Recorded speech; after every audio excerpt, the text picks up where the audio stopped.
बिस्मिल्लाहिर्रहमानिर्रहीम। Welcome to leaders forces academy. उम्मीद करता हूँ सब लोग खैरियत से होंगे। AFNS की 100% गारंटीड प्रिपरेशन के लिए हमने एक सीरीज़ स्टार्ट की हुई थी। आज उसका लेक्चर नंबर 10 आप लोगों के साथ शेयर किया जा रहा है। मोस्ट इंपॉर्टेंट रिपीटेड क्वेश्चन जो ऑलरेडी पाकिस्तान आर्मी के तमाम सेंटर्स के अंदर बार बार रिपीट हो चुके हैं, वो क्वेश्चन भी आपके साथ शेयर किए जाएंगे ताकि आपको आइडिया हो जाए कि किस तरह का एग्ज़ाम आपका आता है और उससे रिलेटेड क्वेश्चन आपको बहुत ज़्यादा एक्स्ट्रा इन्फॉर्मेशन के साथ, कॉन्सेप्ट्स के साथ बहुत इंटरेस्टिंग वे में शेयर किए जाते हैं ताकि आपका जो कंप्लीट पेपर है, वो कंप्लीट सिलेबस है, वो कवर हो जाए। और अगर आपने ये हमारे लेक्चर्स या हमारी सीरीज़ कंप्लीट वॉच कर ली तो इंशाल्लाह ताला आपका टेस्ट 100% गारंटीड जो है वो इसी में से बहुत अच्छी परसेंटेज से पास हो जाएगा। तो वीडियो को आपने अंत तक वॉच करना है। चैनल को सब्सक्राइब नहीं किया तो गाड़ी चैनल को लाजमी सब्सक्राइब कर लें, बेल आइकन प्रेस कर लें ताकि हमारे इसी तरह के डेली के इन्फॉर्मेटिव लेक्चर आप लोग तक पहुँच रहे हैं। व्हाट्सएप नंबर आपको स्क्रीन पर नजर आ रहा होगा, इस पर कॉन्टैक्ट करके आपने हमारा फ्री व्हाट्सएप ग्रुप ज्वाइन करना है जहाँ पे आप ऑथेंटिक एरर फ्री नोट्स हासिल कर सकते हैं और ऑनलाइन टेस्ट देना चाहते हैं हमारी वेबसाइट पे as per pattern of AFNS, तो भी आप जो है हमारी इस व्हाट्सएप पे कांटेक्ट करके बिल्कुल फ्री ऑफ कॉस्ट जो है आप हमारा ग्रुप ज्वाइन कर सकते हैं जहाँ पे आपको 100% गारंटीड आपको तैयारी भी करवाई जाएगी और ऑनलाइन टेस्ट भी आपको प्रोवाइड किए जाएंगे ताकि आपको पता चल जाए कि आपकी तैयारी कितनी हो चुकी है और कितनी रहती है। तो without wasting any time start करते हैं आज का lecture number 10। Okay, question number 1 है हमारे पास। इसमें वो पूछना क्या चाह रहा है, वो हमसे पूछता है कि ये जो A का ये जो कम्बिनेशन है, ठीक है, इन कम्बिनेशन से जो ऑफस्प्रिंग रेशो है वो 1:1:1:1 है, ठीक है। अब इसका करेक्ट एक्सप्लेनेशन जो है वो पूछना चाह रहा है कि उसकी जो करेक्ट सेंटेंस है वो क्या होगा। अच्छा स्टूडेंट, इस क्वेश्चन को ना सिर्फ हम रेशो देखकर जो सॉल्व नहीं कर सकते, पहले हमें इसके टेस्ट क्रॉस का कॉन्सेप्ट समझना होता है, ठीक है। अब टेस्ट क्रॉस में हम किसी भी इंडिविजुअल जिसका जीनोटाइप अननोन या जिसको हम हेट्रोजाइगस बोलते हैं वो होता है, उसको हम होमोजाइगस से जो है वो क्रॉस मल्टीप्लाई करते हैं। लाइक हेट्रोजाइगस को होमोजाइगस से उसको उसके साथ उसका क्रॉस करवाते हैं। लाइक जैसे इसकी सिंपल सी एग्जांपल हमारे पास आ जाती है A B को हम A और स्मॉल b के साथ करते हैं, ठीक है। इसमें होमोजाइगस और हेट्रोजाइगस का क्रॉस अकर हो रहा है। अच्छा, अब देखिए इसमें A और B पेरेंट किस किस टाइप के गैमेट्स बना सकते हैं। इसमें एक तो इसमें हमारे पास गैमेट बन सकता है A और B का कम्बिनेशन, ठीक है। दूसरा हमारे पास बन सकता है A और स्मॉल b का कम्बिनेशन। एक हमारे पास ये बन सकता है और एक जो है वो हमारे पास ये कम्बिनेशन बन सकता है। लाइक इसके टोटल 4 कम्बिनेशन जो वो हमारे पास बन सकते हैं। अगर दोनों जीन्स इंडिपेंडेंटली असर्ट कर रहे हैं ना तो ये चारों गैमेट अप्रोक्सीमेटली इनकी जो फ्रीक्वेंसी है वो इक्वल होगी, ठीक है।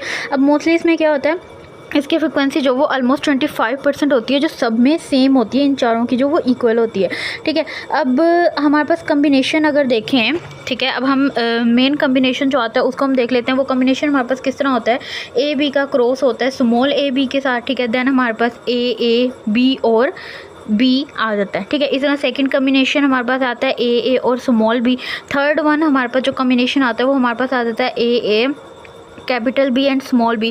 और जो फोर्थ कम्बिनेशन आता है वो हमारे पास A और B आता है, ठीक है। 4 कम्बिनेशन जो हैं ये हमारे पास आ रहे होते हैं। इसलिए जो ऑफस्प्रिंग की रेशियो है ना वो किस तरह बन रही होती है, 1:1:1:1, ठीक है। लाइक ये 1:1:1 हमें क्या बता रही होती है, ये बताता है कि A पेरेंट को दोनों चीज़ जो वो इंडिपेंडेंटली असर्ट कर रहे हैं। मतलब क्रोमोसोम पेयर जो वो म्योसिस के वक्त इंडिपेंडेंटली अलाइन हो रहा है और वो सेपरेट हो रहा है। ये जो इसका मेन कंसेप्ट है कि जब म्योसिस का प्रोसेस हो रहा है, जो क्रोमोसोम का पेयर है वो इंडिपेंडेंटली ही सेपरेट हो रहा है और इंडिपेंडेंटली वो किसी अलाइनमेंट में जा रहा है, ठीक है। ए और इसकी जो सेपरेशन है, ठीक है, वो किस पे डिपेंड करिए, वो लॉ ऑफ इंडिपेंडेंट असर्टमेंट पे डिपेंड करिए, जिसको सिंपल लॉ ऑफ इंडिपेंडेंट असर्टमेंट कहते हैं, ठीक है। तो इस हिसाब से ये सारी एक्सप्लेनेशन जैसे हमने देखी है, इसके हिसाब से हमारे पास जो करेक्ट ऑप्शन है वो हमारे पास बीटा, लाइक जीन असर्ट इंडिपेंडेंटली। अभी मैंने बताया कि किस लॉ को फॉलो कर रहा है, लॉ ऑफ इंडिपेंडेंट असर्टमेंट को फॉलो करता है। अच्छा, बाकी ऑप्शंस अगर देखें कि क्यों रॉन्ग है, फर्स्ट में देखें कि genes are linked on the same chromosome, ये तो रॉन्ग है। क्यों? क्योंकि जीन्स जो स्ट्रॉन्गली लिंक्ड होते हैं तो पेरेंटल कॉम्बिनेशन इसमें ज़्यादा फ्रिक्वेंटली मिलेंगे और इसकी रेशियो जो 1:1:1 हो ही नहीं सकती, ठीक है। इस तरह अगर चार्ली ऑप्शन को मैं देखूँ तो क्रॉसिंग ओवर हैज़ अकर्ड, ठीक है, ये भी बेस्ट आंसर नहीं है। किस तरह नहीं है, क्योंकि इसमें क्रॉसिंग ओवर लिंक्ड जीन्स में रिकॉम्बिनेंट कॉम्बिनेशन प्रोड्यूस करी होती है। लेकिन क्वेश्चन में क्या इक्वल 4 क्लासेस स्पेसिफिकली इंडिपेंडेंट होने चाहिए, तो वो भी हमें यहाँ पे असर्टमेंट के रूल को फॉलो नहीं कर रहा। और जो अगर डेल्टा देखें तो एक जीन जो वो एपिस्टैटिक है, लाइक वो भी हमारे पास क्या है, रॉन्ग है। एपिस्टैटिस में क्या होता है, एक जीन दूसरे जीन की एक्सप्रेशन को मास्क कर रहा होता है। सो वो यहाँ पे हमारे पास सही कम्बिनेशन नहीं बन रहा। सो जो बीटा ऑप्शन जो वो यहाँ पे हमारे पास करेक्ट है। होप सो कि आपको इसका कॉन्सेप्ट समझ आ गया होगा, ठीक है। नेक्स्ट मूव करते हैं। ओके, हमारे पास क्वेश्चन नंबर 2 है। वो पूछता है कि वेंट्रिकुलर सिस्टोल और आइसोवोल्यूमेट्रिक कंट्रक्शन का कॉन्सेप्ट इसमें हमसे वो पूछ रहा है। ठीक है, इसका कॉन्सेप्ट हमने बताना है और इसका बताना है। अब क्या है, क्वेश्चन क्या है कि ड्यूरिंग वेंट्रिकुलर सिस्टोल जो एवी वेव है वो क्लोज होने के इमीडिएटली बाद उसका उसका जो इफेक्ट है वो क्या होता है, हमने ये जो वो यहाँ पे सॉल्व करना है। अच्छा, अब स्टूडेंट यहाँ सबसे पहले ना हार्ट की वेव्स का एक लॉजिक हमें समझनी पड़ेगी। वेंट्रिकल्स में ब्लड आ चुका है, ठीक है, अब वेंट्रिकल कॉन्ट्रैक्ट करना स्टार्ट हो जाती हैं। जब ब्लड आता है तो वो क्या करती हैं, कॉन्ट्रैक्ट करना स्टार्ट हो जाती हैं। अब जो वेंट्रिकुलर प्रेशर है वो एट्रियल प्रेशर से ग्रेटर हो जाता है और जो एवी वेव हैं वो क्या हो जाती हैं, वो क्लोज हो जाती हैं इस कंडीशन में। सो एवी क्लोज जो है वो क्या होती हैं, वो ट्राइकस्पाइड वेव भी हो सकती हैं, वो मेट्रल या बाइकस्पाइड वेव भी हो सकती हैं। सो इन वेव के क्लोज होने से जो ब्लड की वेंट्रिकल है वो वापस एट्रिया में नहीं जाती, ठीक है, जो वापस नहीं जाती। तो इसी वेव के लिए से फर्स्ट हर्ट साउंड प्रोड्यूस होती है, क्योंकि वो वापस नहीं जा रही।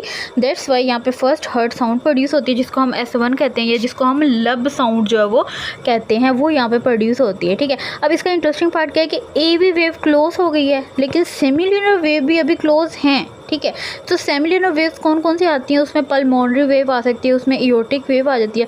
तो इस मोमेंट पे एक्चुअली हो क्या होता है, यहाँ पे 4 वेव्स जो हैं वो क्लोज होती हैं। ठीक है, अब वेंट्रिकल कॉन्ट्रैक्ट कर रहा है लेकिन कोई वेव इस कंडीशन में ओपन नहीं है, इसलिए ब्लड बाहर नहीं जा रहा होता है इस कंडीशन में, और जो वेंट्रिकुलर का वॉल्यूम है वो इस कंडीशन में हमारे पास क्या है, सेम रहता है। ठीक है, ये सारा जो प्रोसेस होता है। अच्छा, अब नेक्स्ट जो वेंट्रिकुलर मसल्स है ना वो कॉन्ट्रैक्ट कर रहे होते हैं। ठीक है, और जो प्रेशर रैपिडली इंक्रीज होता है, डेफिनेटली जब कॉन्ट्रैक्ट कर रहे हैं तो उसके ऊपर एक प्रेशर पड़ा है, प्रेशर उसकी वजह से इंक्रीज हो रहा है। तो इस फेज को हम क्या कहते हैं, इसको हम आइसोवोल्यूमेट्रिक कंट्रैक्शन कहते हैं। अब आपको पता है आइसो मीन्स क्या होता है, आइसो मीन्स होता है सेम। ठीक है, आइसो मीन्स होता है सेम और वॉल्यूमेट्रिक का मतलब होता है वॉल्यूम, और कंट्रैक्शन क्या होती है, वेंट्रिकल्स कॉन्ट्रैक्ट होते हैं, उसको हम कॉन्ट्रैक्शन बोलते हैं। सो यहाँ पे ventricular contraction plus constant blood का वॉल्यूम जो वो आइसो वॉल्यूमेट्रिक कॉन्ट्रैक्शन के इक्वल होता है। अच्छा, अब नेक्स्ट यहाँ पे समझने की बात है, नेक्स्ट क्या होता है, अब जब कॉन्ट्रैक्ट हो रही है, ब्लड बाहर नहीं जा रहा, तो इसमें इयोटिक प्रेशर से ग्रेटर हो जाता है उसका प्रेशर, और जो इयोटिक वेव्स हैं वो ओपन हो जाती हैं। तो इस कंडीशन में हमारे पास आइसोवोल्यूमेट्रिक जो वो कॉन्ट्रैक्शन हो रही होती है। ठीक है, सो यहाँ पे इस हिसाब से अल्फा ऑप्शन जो वो हमारे पास करेक्ट है। अब रैपिड एजेक्शन देखें क्यों रॉन्ग है, क्योंकि रैपिड एजेक्शन तब स्टार्ट होती है जब सेमिलर वेव्स ओपन होती हैं, तो ये इसके बिल्कुल भी करेक्ट आंसर नहीं है। आइसोवोल्यूमेट्रिक रिलैक्सेशन देखें, ये भी रॉन्ग है, क्योंकि वहाँ तो हमें कॉन्ट्रैक्शन चाहिए होती है ना। और जो एट्रियल सिस्टोल है वो भी रॉन्ग, क्यों, क्योंकि एट्रियल सिस्टोल जो वेंट्रिकुलर सिस्टोल से पहले होती है। सो यहाँ पे अल्फा ऑप्शन जो वो हमारे पास करेक्ट है। ओके, नेक्स्ट मूव करते हैं। क्वेश्चन नंबर 3 है मेरे पास। वो पूछता है, सिंपल पूछना चाह रहा है, which of the following correctly described. अच्छा, एक्शन पोटेंशियल जो वो न्यूरॉन में पूछना चाह रहा है कि न्यूरॉन के अंदर एक्शन पोटेंशियल होती क्या है, एक्शन पोटेंशियल फॉर्मेशन की करेक्ट सीक्वेंस क्या होती है। ठीक है, तो सबसे पहले हम देख लेते हैं इसकी इस क्वेश्चन में सबसे इम्पोर्टेंट चीज़ है ना वो कौन से आयन है, Na पॉजिटिव जो है ना न्यूरॉन की डीपोलराइज करता है, जबकि जो K पॉजिटिव है ये जो डीपोलराइज होता है, और जो K पॉजिटिव आयन है ये न्यूरॉन को रीपोलराइज करने में मेजर रोल प्ले कर रहा होता है। ये चीज़ आपने याद रखनी है कि Na+ न्यूरॉन क्या करता है, डीपोलराइज करता है, जबकि K+ न्यूरॉन जो रीपोलराइज कर रहा होता है। ठीक है, अब नॉर्मली न्यूरॉन की जो रेस्टिंग मेम्ब्रेन पोटेंशियल है वो अप्रोक्सीमेटली आपके पास होती है -70 MB के इक्वल। न्यूरॉन जब थ्रेशोल्ड रीच करता है तो वोल्टेज जो वो गेटेड Na+ चैनल्स ऊपर हो जाते हैं। और अच्छा, स्टेप 1 में क्या होता है कि स्टेप 1 में क्या होता है, Na चैनल जो वो हमारे पास ओपन हो जाते हैं। ठीक है, अब पॉजिटिव चार्ज अंदर आने की वजह से मेम्ब्रेन पोटेंशियल लेस नेगेटिव होती है और फिर पॉजिटिव होने लगती है, और इस प्रोसेस को हम क्या कहते हैं, डीपोलराइजेशन कहते हैं। यानी Na+ एंटर हो गया और उसका जो अंदर वाला हिस्सा वो पॉजिटिव हो गया, और इस प्रोसेस को सिंपल वे में डीपोलराइजेशन कहते हैं। ठीक है, अब स्टेप 2 में क्या होगा, पहला स्टेप था Na पॉजिटिव का एंटर होना। अब सेकेंड स्टेप क्या है कि Na पॉजिटिव चैनल इनएक्टिव होते हैं और K पॉजिटिव चैनल जो वो ओपन होते हैं।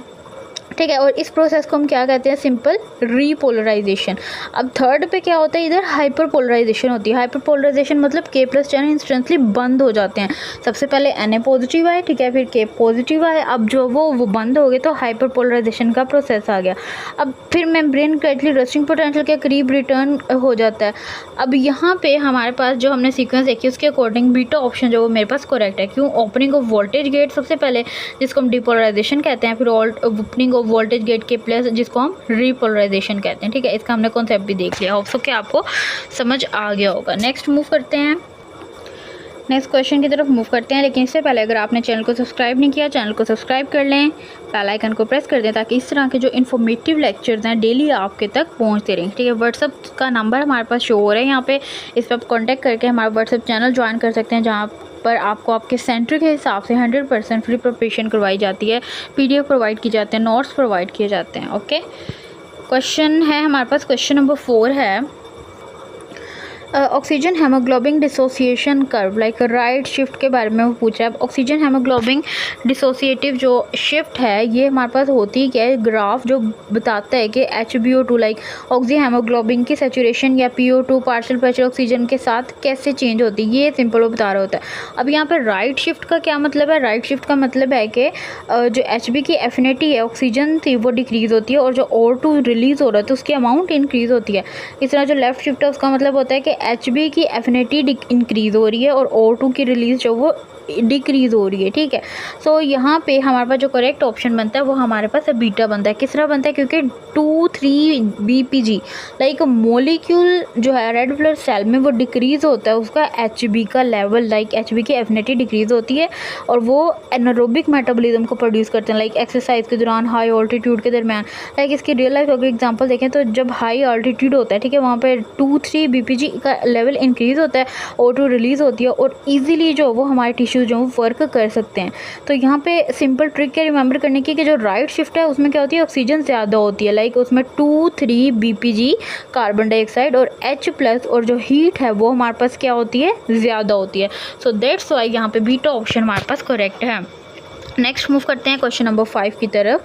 Pyruvate to acetyl COA cellular compartment पूछ रहा है वो। ठीक है, अब पायरुवेट टू एसिटाइल COA क्या होता है, ये एक जो वो हमारे पास लिंक रिएक्शन होता है। लिंक रिएक्शन मतलब यहाँ पे पायरुवेट होता है और वहाँ पे फिर एसिटाइल COA हमारे पास बन रहा होता है। इसमें कैटालाइज कौन सा होता है, पायरुवेट डिहाइड्रोजनेस कॉम्प्लेक्स होता है। हाँ ठीक है, अब सेलुलर लोकेशन में क्या होता है, सबसे पहले ऑप्शन अगर देखें तो ग्लाइकोलाइसिस है, लाइक साइटोप्लाज्म उसकी लोकेशन है, मतलब प्रोसेस ग्लाइकोलाइसिस है, तो ये तो हमारे पास करेक्ट ऑप्शन नहीं है। ठीक है, अगर पायरुवेट से एसिटाइल COA देखना तो वो माइटोकॉन्ड्रियल मैट्रिक्स में हो रहा होता है, उसकी लोकेशन को कहाँ होती है, माइटोकॉन्ड्रियल मैट्रिक्स में। ठीक है, सो चार्ली ऑप्शन जो वो यहाँ पर करेक्ट है। नेक्स्ट मूव करते हैं क्वेश्चन नंबर 6 की तरफ। किडनी का like structure and function simple way में पूछना चाह रहा है। अब किडनी का फंक्शन क्या होता है, तो उसको फिल्ट्रेशन करना होता है। ठीक है, reabsorption, secretion, concentration of urine, ये जो इसके मेन ऑप्शन होते हैं। अब मैं ऑप्शन अगर ए अल्फ़ा देखूँ तो उसमें प्रॉक्सिमल कन्वोल्यूटेड ट्यूब्यूल PCT, ये किसका फंक्शन है, लाइक इसका जो मेन फंक्शन होता है वो रीअब्जॉर्प्शन ऑफ वाटर होता है, glucose amino acid. It means कि ये किडनी का फंक्शन नहीं है, तो हमारा अल्फ़ा ऑप्शन जो वो तो रॉन्ग है। लूप ऑफ हेनले देखें तो एस्टैब्लिश मेडुलरी ऑस्मेटिक ग्रेडियंट्स, ये हमारे पास करेक्ट ऑप्शन है। क्यों, क्योंकि ये किडनी के फंक्शन में मेन रोल प्ले कर रहा होता है। डिस्टल कन्वोल्यूटेड ये भी नहीं है, कलेक्टिंग डक्ट ये भी नहीं है। अब लूप ऑफ हेनले का रोल क्या होता है, ये डिसेंडिंग लिम्ब से लाइक वाटर परमेबल होता है, वाटर लीव कर रहा होता है, और सेंडिंग लिम्ब में Na+ क्लोरीन पम्प्ड हो रहे होते हैं, और ऑस्मोटिक ग्रेडियंट जो वो वहाँ पे क्रिएट हो रहा होता है। ठीक है, सो दैट्स वाई हमारे पास बीटा ऑप्शन यहाँ पे करेक्ट है। नेक्स्ट मूव करते हैं क्वेश्चन नंबर 7 की तरफ। Lac operon like repressor protein binding बताना है हमने कि एक्चुअली होती क्या है। ठीक है, अब जो लैब ऑपरेन है ना, ये क्या होता है, जीन जो है ना रेगुलेशन सिस्टम में ई कोयल में लैक्टोज का मेटाबॉलिज्म कर रहे होते हैं, इसको हम ये कह रहे हैं। लाइक इसमें कंपोनेंट आ जाते हैं, प्रोमोटर हो गया, ऑपरेटर हो गया, स्ट्रक्चरल जीन हो गया। सो रिप्रेसर प्रोटीन क्या होती है, ये प्रोटीन होती है जो ऑपरेटर को बिल्ड कर रही होती है, लाइक ब्लॉक्स को ट्रांसमिशन कर रही होती है, उसको हम रिप्रेसर बोल रहे होते हैं सिंपल वर्ड्स में। सो यहाँ पे डेल्टा ऑप्शन जो वो हमारे पास करेक्ट है। ठीक है, लाइक एब्सेंस ऑफ लैक्टोज की एब्सेंस में ये सारा काम हो रहा होता है, दैट्स व्हाई डेल्टा ऑप्शन यहाँ पे करेक्ट है। अच्छा, क्वेश्चन नंबर 8 है, वो पूछता है कि light dependent reaction like electron transport chain में फोटोसिंथेसिस 2 और फोटोसिंथेसिस 1 के दरमियान की जो वो कंडीशन वो हमने बतानी है। फोटोसिंथेसिस को 2 मेन पार्ट्स होते हैं, एक लाइट डिपेंडेंट रिएक्शन होता है, ठीक है, और एक जो वो लाइट इंडिपेंडेंट रिएक्शन होता है जिसको हम केल्विन साइकिल बोलते हैं। अब जो लाइट डिपेंडेंट है वो आपको पता है थैलाकोइड मेम्ब्रेन में होता है, और उसकी प्रोडक्ट क्या होती है, हमारे पास ATP होती है, ठीक है, NADPH2 होता है और उसके साथ ऑक्सीजन होती है। और जो लाइट इंडिपेंडेंट है उसकी प्रोडक्ट जस्ट हमारे पास ग्लूकोज होती है, ठीक है। सो यहाँ पे करेक्ट ऑप्शन हमारे पास क्या है, जनरेट ATP थ्रू कीमियोसिस। ओके, नेक्स्ट मूव करते हैं क्वेश्चन नंबर 9 की तरफ। वो पूछता है who is care for haemophilia. अच्छा, हेमोफीलिया कैरियर फीमेल, वो पूछना क्या चाह रहा है कि हेमोफीलिया जो वो कैरियर फीमेल है उसका नॉर्मल मेल के साथ जब कम्बिनेशन होता है तो वो किस तरह के हेमोफीलिया हमारे पास आते हैं।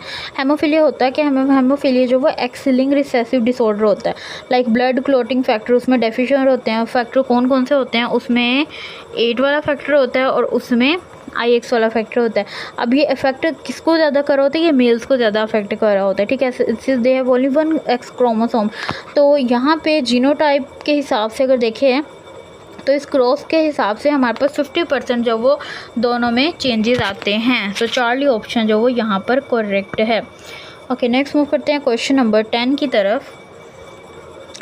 ओके, 10 है, वो पूछता है हमारे पास, उसने हमें हीट दी हुई है, ठीक है, और उसने हमें S की वैल्यू भी दी हुई है, इसकी वैल्यू भी दी हुई है, ठीक है। अब हमने सिंपल यहाँ पे फाइंड आउट क्या करना है, हमने डेल्टा G फाइंड करना है, ठीक है। उसका फॉर्मूला हमें ये दिया हुआ है, सिंपल हम इस फॉर्मूले जो है अपनी वैल्यू पुट करेंगे, ठीक है। उसके हिसाब से लाइक डेल H जो वो -50 किलो जूल है हमारे पास, और डेल S जो वो 100 है, और T जो वो 25 डिग्री सेल्सियस। इसकी जब कैलकुलेशन करेंगे तो हमारे पास इसका जो आंसर है वो ऑलमोस्ट हमारे पास 20.2 किलो जूल पर मोल के इक्वल आएगा, ठीक है। सो उस हिसाब से the reaction is spontaneous only at low temperature, मतलब ये टेम्परेचर जो बहुत लो होता है, दैट्स वाई ये रिएक्शन यहाँ पे कंटिन्यू हो रहा होता है। तो इसको आपने सिंपल वैल्यूज़ को फॉर्मूले में पुट करना है, और जो वैल्यू आएगी वो हमारे पास बहुत ज़्यादा लो टेम्परेचर होता है, दैट्स वाई हमारे पास चार्ली ऑप्शन जो वो यहाँ पे करेक्ट है। ओके, क्वेश्चन नंबर 11 है मेरे पास। वो पूछना क्या चाह रहा है इस क्वेश्चन में कि which of the following compounds exhibit the highest lattice energy. Highest lattice energy कौन सा कंपाउंड कंटेन करता है। अब लैटिस एनर्जी क्या होती है, एनर्जी जो रिलीज़ होती है जब ग्लूकोज आयंस कंबाइन होते हैं आयनिक सॉलिड के साथ। इसका फॉर्मूला क्या होता है, E डायरेक्टली प्रोपोर्शनल होता है Q1 Q2 ओवर R के साथ, ठीक है। अब हर आयनिक चार्ज मतलब इंक्रीज़ होगी लैटिस एनर्जी, और स्मॉलर आयनिक चार्ज मतलब इंक्रीज़ होगी लैटिस एनर्जी। सो यहाँ पे जो स्मॉलेस्ट वाला है वो हमारे पास चार्ली ऑप्शन है। सो चार्ली ऑप्शन जो वो यहाँ पे करेक्ट है। नेक्स्ट मूव करते हैं, क्वेश्चन नंबर 12 है KA फॉर वीक एसिड जो है वो हमने बताना है, ठीक है। ओके, इसका अब जो वीक एसिड की डिस्क्लोजन होती है वो किस तरह होती है, उसका फॉर्मूला तो होता है हमारे पास HA कम्बिनेशन होता है, H प्लस होता है, और हमारे पास A जो वो नेगेटिव आता है। इसकी जो pH है pH2H पॉजिटिव है वो किस तरह होती है, इसका जो pH है वो हमारे पास होता है -log H पॉजिटिव के। अब जो गिवन pH यहाँ पे उसने हमें 3 दी हुई है, लाइक 10⁻³ मोल, ठीक है। सिंपल हम K का फॉर्मूला यूज़ करेंगे, फॉर्मूले में हमने वैल्यूज़ पुट की हैं और हमारे पास ये जो वो आंसर निकल आया। नेक्स्ट मूव करते हैं, क्वेश्चन नंबर 13 है मेरे पास। वो पूछते हैं कि फास्टेस्ट SN2 रिएक्शन हमने बताना है। SN2 रिएक्शन क्या होता है, लाइक बायोमोलिकुलर न्यूक्लियोफिलिक सब्स्टिट्यूशन का जो प्रोसेस होता है उसको हम SN2 रिएक्शन बोलते हैं। अब एक स्टेप में यहाँ पे क्या होता है, 1 स्टेप होता है, लाइक न्यूक्लियोफिलिक अटैक करते हैं, जो ग्रुप है वो लीव कर रहे होते हैं, और उसका जो रेट है उसको K के इक्वल रखते हैं। लाइक इसका जो सिंपल एक्सप्लेनेशन है ना वो इस तरह होगी कि CH3Br has a least steric hindrance, like fastest उसमें सिंपल आप इसको कह सकते हैं कि जितना फास्टेस्ट उसमें SN2 का रिएक्शन होता है, ठीक है, जितना फास्टेस्ट उसमें रिएक्शन होगा SN2 का, जितना फास्टेस्ट रिएक्शन है उतना जो वो उसका जो कंसंट्रेशन है वो हमारे पास लो होगी। लाइक मिथाइल ब्रोमाइड जो वो ऑर्गेनिक सिंथेसिस में यूज़ होता है, क्योंकि वो रिएक्टली जो वो क्विकली रिएक्ट कर रहा होता है, ठीक है। सो दैट्स वाई यहाँ पे अल्फा ऑप्शन हमारे पास CH3Br जो करेक्ट है। ओके, नेक्स्ट क्वेश्चन की तरफ मूव करते हैं, लेकिन अभी तक अगर आपने चैनल को सब्सक्राइब नहीं किया, चैनल को सब्सक्राइब कर लें, बेल आइकन को प्रेस कर दें ताकि इस तरह के इन्फॉर्मेटिव लेक्चर जो वो आप तक पहुंचते रहें। आपको पता है कि आपके जो AFNS के टेस्ट हैं वो स्टार्ट होने वाले हैं 27 अगस्त से, तो यहाँ पर आपको अपडेटेड सिलेबस के हिसाब से आपको यहाँ पर प्रिपरेशन करवाई जाएगी, ठीक है, जो कि पूरे यूट्यूब में आपको कहीं पर भी नहीं मिलेगी। तो बेहतरीन प्रिपरेशन के लिए हमारा यहाँ पर व्हाट्सअप नंबर शो हो रहा है, वहाँ पर आप ग्रुप ज्वाइन कर सकते हैं। अगर आपने ऑनलाइन टेस्ट देना है तो हमारी वेबसाइट से ऑनलाइन टेस्ट दे के अपनी प्रिपरेशन जो वो बेस्ट कर सकते हैं। ओके, हम नेक्स्ट क्वेश्चन की तरफ मूव करते हैं। क्वेश्चन नंबर 14 है मेरे पास। क्वेश्चन नंबर 14 में वो कि जो correct order of increasing bond length oxygen की स्पीशीज़ में वो किस तरह होता है। अब बॉन्ड ऑर्डर क्या होता है? बॉन्ड ऑर्डर होता है number of bonding electron, like number of anti bonding electrons को 2 से जब डिवाइड करते हैं तो वहाँ पर से बॉन्ड का ऑर्डर निकलता है। अब हायर बॉन्ड ऑर्डर क्या होता है? शॉर्ट बॉन्ड लेंथ होती है उसमें, और स्ट्रॉन्गर जब उसका बॉन्ड होता है। ठीक है, अब यहाँ पे इसकी जो सिंपल करेक्ट ऑर्डर है वो मेरे पास किस तरह होता है, वो हमारे पास होता है ये वाला ऑर्डर। ठीक है, अब क्योंकि रियल लाइफ एग्जांपल देखें ना तो हाइड्रोजन पर ऑक्साइड जो वो ऑक्सीजन और ऑक्सीजन सिंगल बॉन्ड कंटेन कर रही होती है जो कि लॉन्गर टर्म के लिए होता है, और जो ऑक्सीजन गैस है वो ऑक्सीजन का डबल बॉन्ड क्रिएट करती है। ठीक है, जो कि शॉर्टर टर्म के लिए होता है। तो जो हायर बॉन्ड होता है वो शॉर्टर बॉन्ड लेंथ के इक्वल होता है। So that's why Charlie option जो वो यहाँ पर करेक्ट है। नेक्स्ट मूव करते हैं क्वेश्चन नंबर 15 की तरफ। यहाँ पे वो पूछना क्या चाह रहा है, स्ट्रॉन्गेस्ट रिड्यूसिंग एजेंट जो वो कौन सा। अब रिड्यूसिंग एजेंट क्या होता है? आपको पता है कि सब्सटेंस जो इलेक्ट्रॉन्स को डोनेट करता है, ठीक है, लाइक खुद ऑक्सीडाइज हो जाता है और इलेक्ट्रॉन को रिड्यूस कर देता है। और स्ट्रॉन्ग रिड्यूसिंग एजेंट होता है जो इजीली इलेक्ट्रॉन को लॉस करता है और उसकी जो आयनाइजेशन एनर्जी है वो लोवेस्ट होती है। अब सबसे पहले अगर हम लिथियम को देखें तो इसकी जो आयनाइजेशन एनर्जी है वो हाईएस्ट है और जो इसकी रिड्यूसिंग पावर है वो वीकेस्ट है। ठीक है, अब Na में देखें तो इसकी दोनों ही पावर जो वो रिड्यूसिंग होती हैं, K में भी और Rb में भी। सो सबसे जो बेस्ट हमारे पास आ रहा है वो हमारे पास है क्वेश्चन के हिसाब से CS, लाइक उसकी जो आयनाइजेशन एनर्जी वो लोवेस्ट होती है और जो रिड्यूसिंग पावर है वो स्ट्रॉन्गेस्ट होती है। दैट्स वाई यहाँ पे डेल्टा ऑप्शन करेक्ट है। नेक्स्ट मूव करते हैं। क्वेश्चन नंबर 16 है बफर सोल्यूशन, लाइक इफेक्ट जो है वो HCl को ऐड करने से जो इफेक्ट होता है वो हमने बताना है। अब बफर सोल्यूशन क्या होता है? सोल्यूशन जो pH के चेंज होने को रेजिस्ट करता है, लाइक जब स्मॉल अमाउंट ऑफ एसिड या बेस उसमें ऐड करे होते हैं ना तो वो जो चेंज होता है उसको रेजिस्ट कर रहा होता है। अब इसके पास क्या होता है? इसके पास वीक एसिड होती है, लाइक कॉन्जुगेट बेस, जिसमें वीक बेस हो सकती है और कॉन्जुगेट एसिड हो सकता है। अब यहाँ पे क्या कंडीशन दी गई है, इसमें उसने हमारे पास ये दिया हुआ है, ठीक है, लाइक CH3COH जो कि वीक एसिड है और साथ CH3COONA दिया हुआ है जो कि कॉन्जुगेट बेस है, CH3COO नेगेटिव। अब यहाँ पे जो HClH+ यहाँ पे कब ऐड होगा? जब HCl जो है वो HCl से जब H जो है वो हमारे पास यहाँ पे रिमूव हो गया, लाइक H पॉजिटिव और रिमूव हो गया और pH जो है वो हमारे पास यहाँ पे कांस्टेंट रहेगी। अच्छा, अब हम ऑप्शन से सबसे पहले समझ लेते हैं। अगर फर्स्ट ऑप्शन है pH विल इंक्रीज सिग्निफिकेंटली, नहीं, क्योंकि यहाँ पे बफर रेजिस्ट कर रहा होता है, इट मीन्स कि ये ऑप्शन हमारे पास रॉन्ग है। pH विल डिक्रीज सिग्निफिकेंटली, यहाँ पे भी नहीं, क्योंकि बफर तो यहाँ रेजिस्ट कर रहा है, और pH कॉन्स्टेंट, ये भी हमारे पास रॉन्ग है। सो चार्ली ऑप्शन जो वो हमारे पास करेक्ट है, क्योंकि pH कॉन्स्टेंट होती है CH3CO नेगेटिव जो भी न्यूट्रलाइज करता है H पॉजिटिव को। सो यहाँ पे चार्ली ऑप्शन हमारे पास करेक्ट है। नेक्स्ट मूव करते हैं क्वेश्चन नंबर 17 की तरफ। वो पूछते हैं कि सेंट्रीपिटल फोर्स की कैलकुलेशन हमने करनी है। सेंट्रीपिटल फोर्स क्या है? पहले मैंने बताया था कि सेंट्रीपिटल फोर्स जो ऑब्जेक्ट को सर्कुलर पाथ में मूव कराती है, इसकी जो डायरेक्शन है वो सेंटर की तरफ होती है। इसका जो फॉर्मूला है वो हमारे पास सिंपल होता है, F = mv²/r। ठीक है, मैथ भी दिए हुए, स्पीड भी, रेडियस भी। जब हम इसको फॉर्मूले पुट करेंगे तो 64 न्यूटन जो वो हमारे पास करेक्ट ऑप्शन है। नेक्स्ट मूव करते हैं। क्वेश्चन नंबर 18 है Young's double slit experiment, like fringe width जो वो हमने बतानी है। अब यंग्स डबल स्लिट एक्सपेरिमेंट क्या होता है? ये जो है लाइट की वेव नेचर को प्रूव करता है, लाइक इसमें इंटरफेरेंस पैटर्न क्या होता है? ब्राइट और डार्क फ्रिंजेस होती हैं स्क्रीन के ऊपर। इसका जो सिंपल फॉर्मूला मेरे पास होता है वो हमारे पास ये होता है, लाइक λL/d। ठीक है, ये इसका सिंपल फार्मूला होता है। अब लैम्डा वेवलेंथ लाइट की होती है, L जो डिस्टेंस होता है स्लिट से स्क्रीन की तरफ, और जो D है वो डिस्टेंस होता है दो स्लिट्स के दरमियान। सो यहाँ पे सिंपल हम वैल्यू पुट करेंगे। ठीक है, यहाँ पे वैल्यू पुट की हुई है तो हमारे पास आंसर जो वो अल्फा आ जाएगा β/4। नेक्स्ट मूव करते हैं क्वेश्चन नंबर 19 की तरफ। एनर्जी जो कैपेसिटर में स्टोर होती है वो बतानी है। अब कैपेसिटर क्या होता है? डिवाइस जो इलेक्ट्रिकल एनर्जी स्टोर करता है, लाइक एनर्जी स्टोर होगी इलेक्ट्रिक फील्ड में दो प्लेट्स के दरमियान। ठीक है, इसका एनर्जी स्टोर का फॉर्मूला क्या होता है? ये 1/2 CV²। अब C यहाँ पे क्या है दिया? 10 माइक्रोफेरेड दिया, लाइक 10 × 10⁻⁶ फेरेड, और जो वोल्टेज है वो 100 है। ठीक है, सिंपल हमने वैल्यूज़ पुट करनी है और हमारे पास जो वो आंसर आ जाएगा 0.005 जाउल। ओके, नेक्स्ट मूव करते हैं। क्वेश्चन नंबर 20 है maximum height with half escape velocity हमने बतानी है। अब एस्केप वेलोसिटी होती क्या है हमारे पास? एस्केप वेलोसिटी होती है मिनिमम वेलोसिटी जो नीड होती है जिसकी अर्थ की ग्रेविटी से एस्केप होने के लिए, लाइक वापस ना आना पड़े जिससे।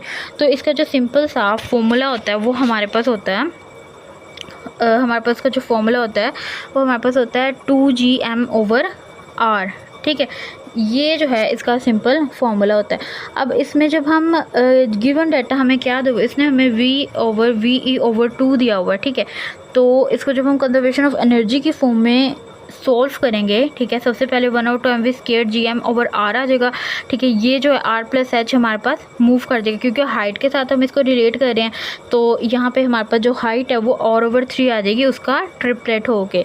लाइक सिंपल एग्जांपल बताऊं तो जब हम बॉल को थ्रो करते हैं हाफ एस्केप वेलोसिटी से, तो वो हमारे पास किस हाइट के साथ आती है, r/3 हाइट के साथ आती है, ठीक है। इसी तरह अगर हम थ्रो करें एस्केप वेलोसिटी के साथ तो वो कभी भी वापस हमारे पास नहीं आएगी। ओके, होप सो कि आपको कॉन्सेप्ट समझ आ गया होगा। नेक्स्ट मूव करते हैं।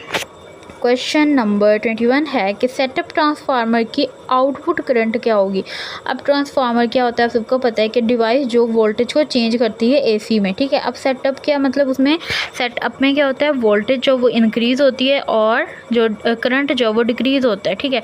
Voltage increase, current decrease. और सेट डाउन में क्या होता है, वोल्टेज डिक्रीज़ हो रही होती है और जो करंट है वो इंक्रीज़ होता है। अब इसका सिंपल फार्मूला है हमारे पास ये, ठीक है। उसने NP भी दिया हुआ, NS भी दिया हुआ, VP भी दिया हुआ और IP भी दिया हुआ। सिंपल हम फॉर्मूले में पुट करेंगे और हमारे पास जो वो अल्फ़ा ऑप्शन जो वो आ जाएगा, ठीक है। ये यहाँ पे सॉल्व भी किया हुआ आप देख सकते हैं। नेक्स्ट मूव करते हैं MCQ नंबर 22 की तरफ। Choose the correct sentence. अच्छा, अब नेदर द टीचर, अब यहाँ पे कॉन्सेप्ट कौन सा यूज़ हुआ है, एक हमें कीवर्ड मिल गया, हमने सबसे पहले कीवर्ड ढूंढना होता है नेदर, ठीक है। नेदर और नोर को यहाँ पे यूज़ किया हुआ है। अब रूल क्या होता है नेदर नोर को यूज़ करने का, कि जब वर्ब एग्री करे सब्जेक्ट के साथ तो वो वर्ब जो वो क्लोज होगा उसके साथ।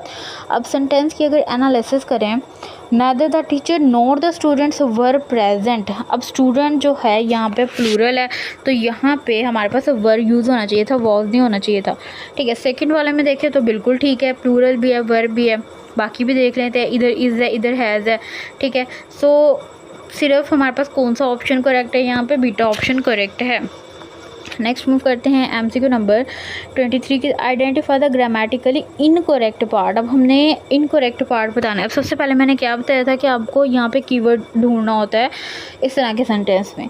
तो सबसे पहले हमारे पास यहाँ जो कीवर्ड आ रहा है ना वो हमारे पास कमेटी आ रहा है, ठीक है। ये कलेक्टिव नाउन है। अब इसका रूल क्या होता है कि कलेक्टिव नाउन जो वो सिंगुलर होना चाहिए, वर्ब जो है उसका सिंगुलर होना चाहिए जब किसी भी यूनिट के ऊपर हम कोई भी एक्टिंग परफॉर्म कर रहे होते हैं। सो दैट्स वाई यहाँ पे बीटा ऑप्शन जो वो हमारे पास करेक्ट है। नेक्स्ट मूव करते हैं MCQ नंबर 24 की तरफ। 24 में वो पूछता है कि choose the word that is most nearly opposite in meaning to एम्पीफेरल। अब एम्पीफेरल का मतलब होता है लास्टिंग, ये शॉर्ट टर्म के लिए, ठीक है। इसका क्योंकि अब हमने क्या बताना है, इसका ऑपोजिट बताना है। अब जो ऑपोजिट होगा डेफिनेटली वो क्या होगा, परमानेंट, जो कि लॉन्ग टर्म के लिए। ओके, अच्छा नेक्स्ट क्वेश्चन है fill in the blank with correct option. Had he studied harder he dash the examination. अब यहाँ पे थर्ड कंडीशनल सेंटेंस यहाँ पे यूज़ हो रहा है जिसमें पास अनरियल कंडीशन है। अब इसका स्ट्रक्चर हमारे पास क्या होता है कि यहाँ पे बताया गया had plus subject plus past participle plus object plus would have आना चाहिए, साथ पास पार्टिसिपल आना चाहिए। सो इस कंडीशन में कौन से जो वो हो रहा है वो हमारे पास यही वुड हैव पास सिर्फ एक ही है जो इसको फॉलो करिए हमारी इस कंडीशन को। दैट्स वाई यहाँ पे बीटा ऑप्शन जो वो करेक्ट है। ओके, होप्स हो के आपको समझ आ गई होगी।